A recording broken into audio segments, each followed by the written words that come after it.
Angelina Jolie at the top of our heat index. She is back on the big screen as Maleficent, a new twist on Sleeping Beauty. And I had the chance to sit down with her in LA, talk about a lot of things about the movie, how her life has changed in surgery, and what we might expect when she marries Brad Pitt. On her 16th birthday. It's a fairy tale old as time with a new twist. Disney's remake of Sleeping Beauty, seen through the eyes of Maleficent. Well, well. An iconic villain played by one of our biggest stars. What an awkward situation.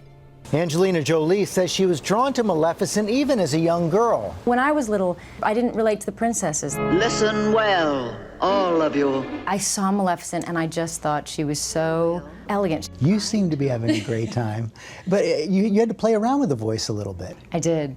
I really felt quite distressed at not receiving an invitation. I didn't know what to do with the voice, so I kept giving, and when I'd give my kids a bath at night, I would tell them stories in different voices. And then when I did this particular voice, they couldn't stop laughing. And that's what you wanted. The bigger wanted. I got, the more they laughed. Surprisingly, this is Jolie's first film role in 4 years, but she certainly has not been out of the spotlight. Last May, she candidly shared her courageous decision to undergo a preventive double mastectomy, making headlines and changing lives. I remember that cover of Time magazine, the Angelina effect, and the effect it's had on women around the country. What effect has that had on you? I really didn't know how people would react. I didn't know if there'd be some kind of strange, silly reaction or... You were worried about it? I wasn't worried, but I didn't expect there to be so much support. And I was very moved by it. It's connected me so much to other families, other women.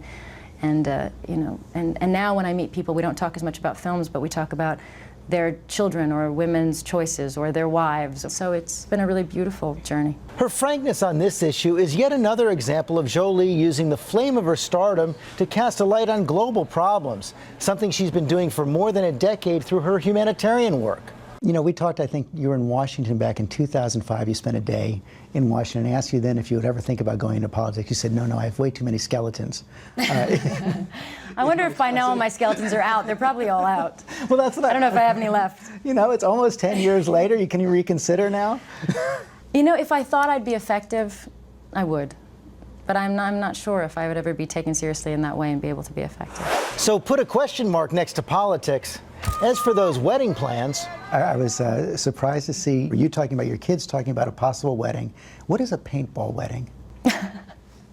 I love that. I may have to do this now. We don't have a date and we're not hiding anything, but we really don't know. We talk to the kids about it every once in a while, and they ask us every once in a while, and one of them suggested paintball. And we thought, well, it's different. So who knows? You know, I think the important thing is that whenever we do it, that the kids do have a great time, and we all, you know, take seriously the love and the connection between all of us, but we also just get silly and do something memorable. And paintball certainly would be memorable. Yeah, it would. It Messy, would. but memorable. Maleficent opens next Friday, May 30th.